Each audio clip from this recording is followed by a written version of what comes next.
বেশি বেশি তোমরা কাঁদো। ইবকু ইবকু ফাইল্লাম তাবকু ফাতাবাকু। নবীজি ডাক দেয়া বলে, উম্মতের দল তোমরা বেশি বেশি করে কাঁদো, যদি কান্না না আসে ফাইল্লাম তাবকু ফাতাবাকু, তাহলে তোমরা কান্নার ভাঙ করো।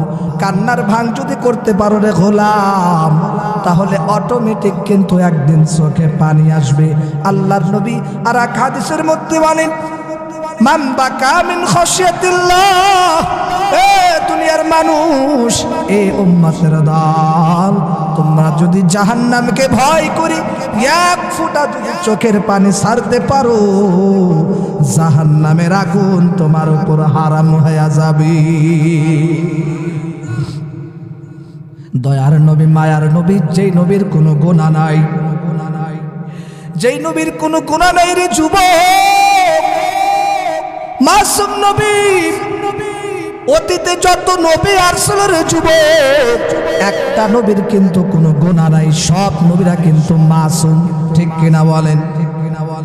আমার নবী, দয়ার নবী, বুখারী শরীফের হাদিসের মধ্যে আছে, আল্লাহর নবী প্রত্যেকটা দিন যেই নবীর অতীতের গুনাহ মাফ, বর্তমানের গুনাহ মাফ, ভবিষ্যতেও যদি গুনাহ করে তাও মাফ, সেই নবী প্রত্যেক দিন রাত্রে শোয়ার আগে 100 বার তাওবা করেছে।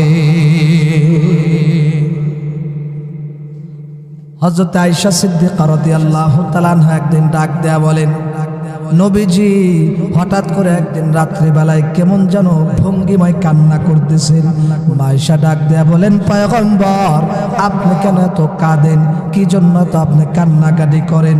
অথচ আপনার কোনো গুনাহ নাই, জাহান্নামের আগুন আপনার উপরে হারাম, আপনার উপরে জাহান্নামের আগুন হারাম, কেন আপনি কান্দেন গো পয়গম্বর?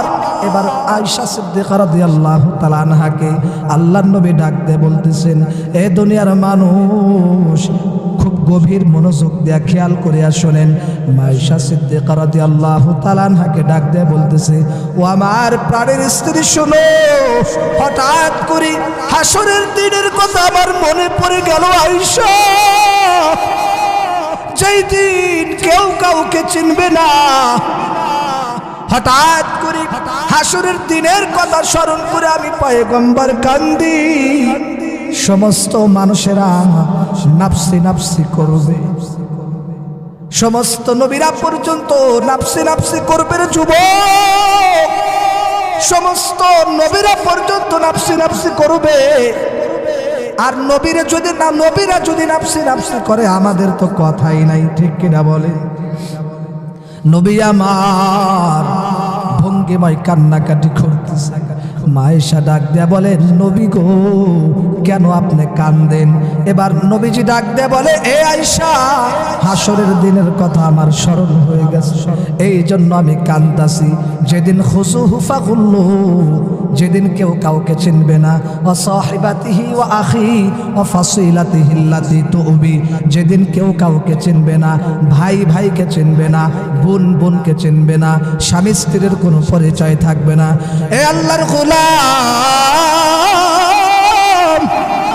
আল্লাহর নবী ডাকতে বলতেছে, আয়েশা শুনো, যেদিন কেউ কাউকে চিনবে না, হযরত ইব্রাহিম আলাইহিস সালাতু ওয়াস সালাম, যিনি খলিল নামে উপাধি পেয়েছিলেন, তিনি কিয়ামতের দিন বলতে থাকবে, আসআলুকা গায়রি নাফসি নাফসি লা আসআলুকা গায়রি। ও আল্লাহ, আমার কোনো উম্মতের দরকার নাই, এই বিপদের মুহূর্তে তুমি শুধু আমাকে বাঁচাও। সমস্ত হাসরবাসীরা আদম পয়গম্বরের কাছে যাবে। আদম পয়গম্বর ডাক দিয়ে বলবে, না না, আমি তোমাকে বাঁচাইতে পারবো না, তোমরা দাউদ পয়গম্বরের কাছে যাও। দাউদ পয়গম্বরের কাছে যাবে।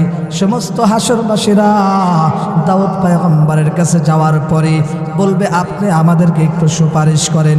সমস্ত হাসরবাসীদেরকে পয়গম্বর ডাক দিয়ে বলবে, না না, আমি তোমাদেরকে সুপারিশ করতে পারবো না, কারণ আমি নিজেই দুর্বল, আমি নিজেই নাফসি নাফসি করতেছি। হযরতে মূসা পয়গম্বরের কাছে যাবে। এ যুবক, মূসা পয়গম্বর ডাক দিয়ে বলবে, না না, ঈসা নবীর কাছে যাবে, সব নবীদের কাছে যাবে, কিন্তু কোন নবী কোন সুপারিশ করতে পারবে না।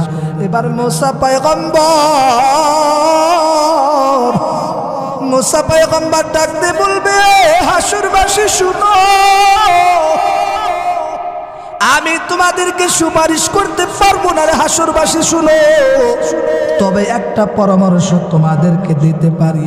ওই যে শেষ জামানার সর্বশ্রেষ্ঠ নবী মুহাম্মাদুর রাসূলুল্লাহ, সবাই পড়েন সাল্লাল্লাহু আলাইহি ওয়াসাল্লাম, ওই নবীর কাছে আপনারা যাইতে পারেন।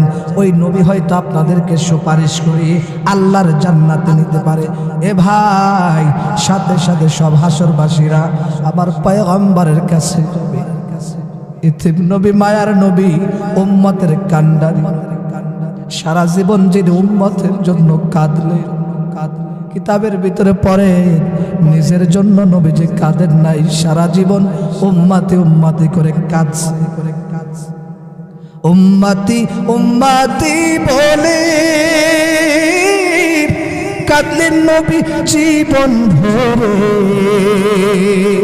আল্লাহু আকবার। উম্মতি উম্মতি বলে কাঁদলেন নবী জীবন ভরে। এখনো কান্দেন নবী, এখনো কান্দেন নবী, পাপী উম্মতের মায়া পাইলে নিরালাই গো নবী, পাইলে নিরালাই, পাইলে নিরালাই গো নবী, পাইলে নিরালাই। ঠিক কিনা বলেন?